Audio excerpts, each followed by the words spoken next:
ഉമ്മ ഇവിടെ ദിനം പ്രതി എത്രത്തോളം ആളുകൾ സ്വാമിമാര് വരാറുണ്ട് ഇവിടെ? ഇന്ന് 3 വണ്ടി വന്നിട്ടുണ്ട്. ആ ഇന്നിപ്പോ 3 വണ്ടി വന്നിട്ട് ഇപ്പൊ അവരെന്തൊക്കെയാണ് ചെയ്തത്?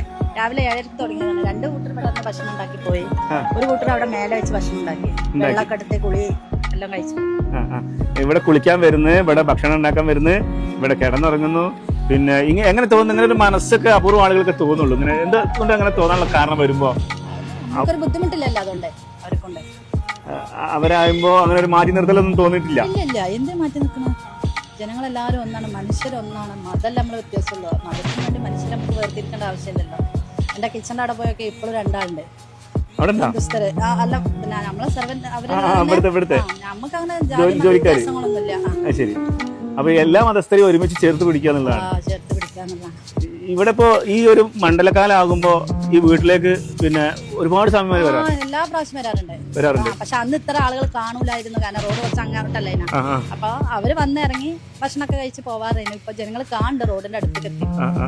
അത്രേ ഉള്ളൂ. അവർക്ക് അറിയില്ല ഇത് ആരെ വീടാന്നൊന്നും.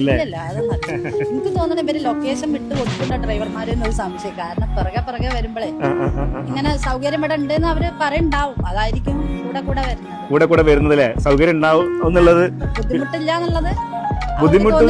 അതെ. പിന്നെ നിങ്ങളൊരു മനസ്സുമാണ് അവരെ ഇവിടെ എത്തിച്ചിട്ടുള്ളത്.